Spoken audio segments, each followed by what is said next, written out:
Hi everybody. Today, a tale of two Epiphones. I had both of them into the workshop this weekend. One had to be refretted, the other one had actually split along its neck. The fingerboard had sort of separated slightly and come away at the end of the fingerboard from the back of the neck. But I got both of them fixed across the weekend and then started looking at both of them. Both pretty good guitars actually for their time. One was built in 1989 and one was built in 2008. So the first was a Samick built in Korea. The second is also a Samick but built in Indonesia in their newer factory. And I thought it just might be interesting to have a look at the two and see what the similarities and differences are. The 1989 Korean guitar has a slightly wider headstock than you would find on a normal Gibson guitar, for example. It still has the open book top, so it has that familiar Gibson look to it. But of course, like all Epiphones, it has those corners taken away. The second thing you'll notice here is the truss rod is not what you would find on a later Epiphone. It's a Gibson style truss rod, i.e. it's a threaded rod with an external nut on it, which you have to use a cup driver to turn. That means it only acts in one direction. It's a single piece rod. The 2008 guitar has a noticeably narrower headstock. This is much more in proportion with the Gibson Les Paul. It still has the scroll top, of course, as the 89 does, and the cut-off corners. But with that narrower string pull, I think that's probably an advantage, and you're less likely to see any string binding over the nut, which of course is a common Les Paul problem. Secondly, it has the more modern truss rod. Now, a lot of these are now biflex at this point. It's run from an Allen key. I think it's a .40 metric Allen key. And you have to be very careful if you're buying one of these to make sure that that Allen key slot isn't stripped out so that you've got good binding on there if you have to adjust that nut. Both truss rods were operating perfectly well. The 1989 guitar had still a little bit of back bow even with the nut all the way off, but the threads were perfectly good and with strings on, set up perfectly well.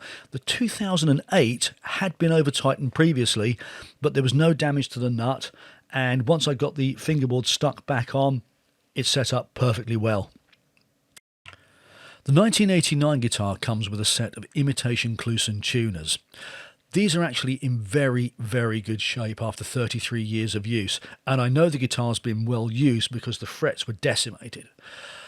There's no loose spots, there's no rough spots, and there's no rattling, and they hold their tuning very well.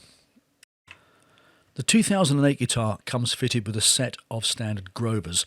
Now these are a very, very good tuner, especially on a guitar at this price point. They're rock solid, you're not going to have any problems with a set of Grovers, and these ones are as good as the day they came out of the factory. Smooth, solid and stable.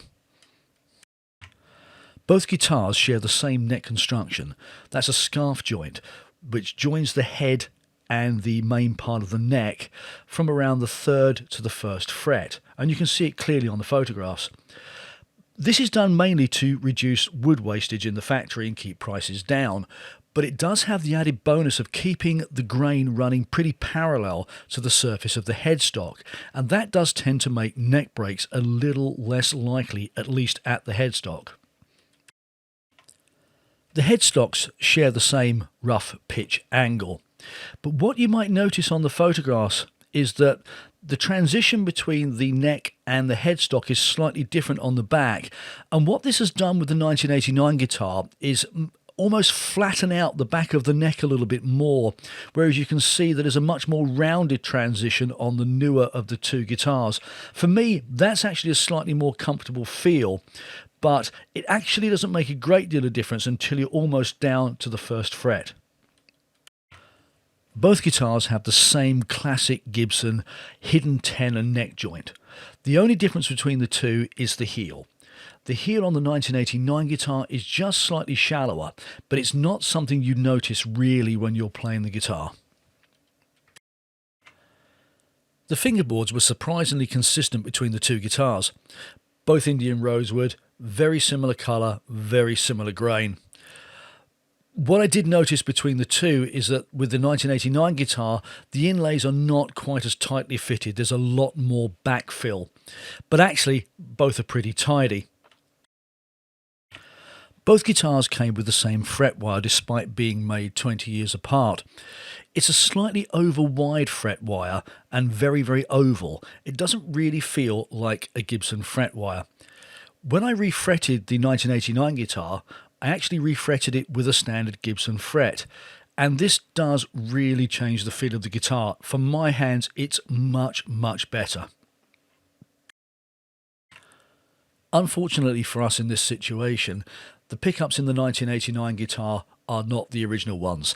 These are DiMarzio 36th anniversary PAFs.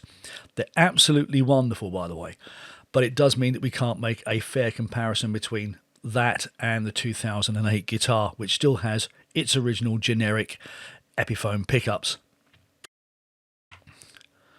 Moving on to the bodies, we start to see some striking differences between the two finishes. The guitar on the left, the 1989, has a slightly harder curve, which is much more obvious at the waist. It's also got this very strong zebra veneer and also this very unburst orangey finish. On the right, the 2008 is a much more familiar Gibson look. It's the 1960 tomato soup burst. It's still got a pretty good veneer on it, but it's just a little less carved and a little less striking, but still very, very nice to look at. Both are finished in pretty thick polyurethane finishes, and both are bound in exactly the same way. However, there is some differences with layout. You can see on the 1989 guitar, there's a little bit more distance between the bridge and the tailpiece. On the 2008 guitar, I think we're back to the historically accurate measurements.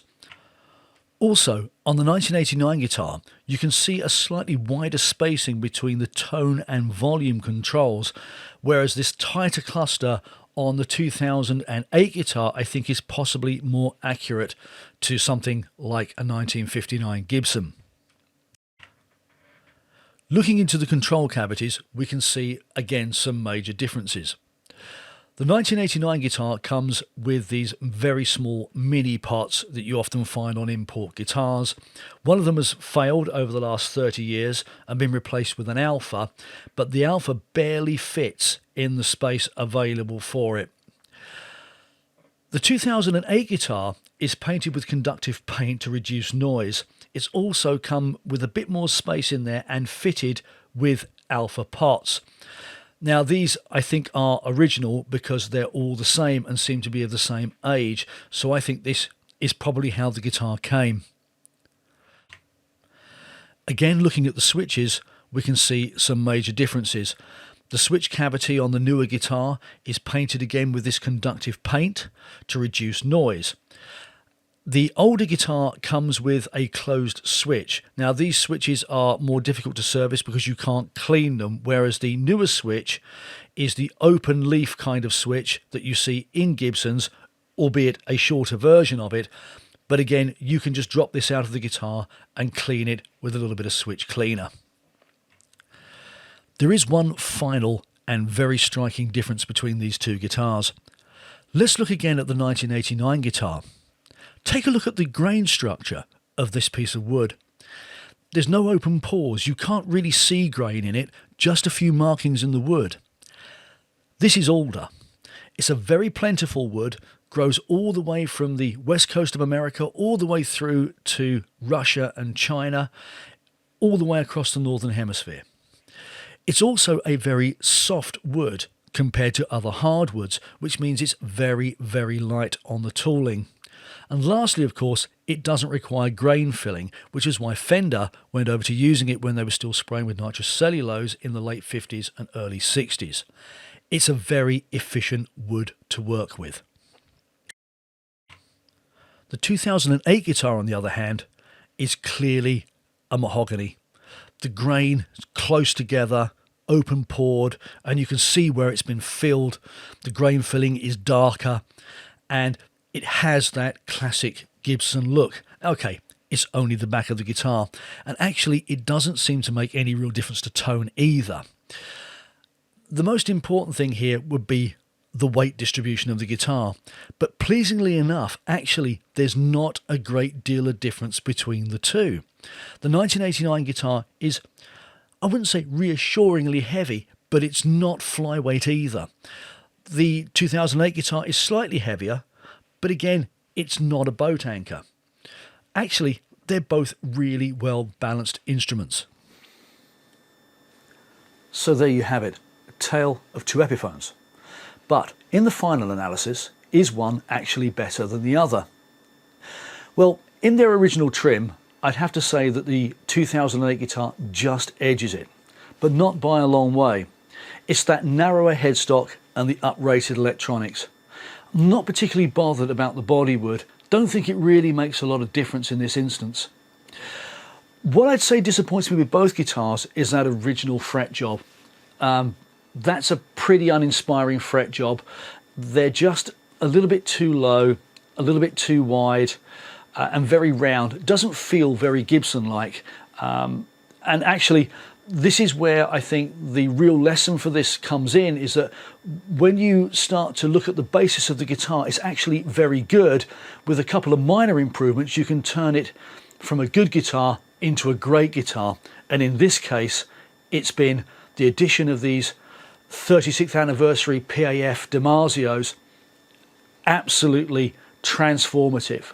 And of course, putting some standard Gibson frets in it, which really makes it feel much more Gibson-like and gives it a great feel. In fact, both guitars are very good value, and I would gig with either of them. But I think I'm much more excited now by the 1989 guitar than I would be by the 2008 in the trim they're in now.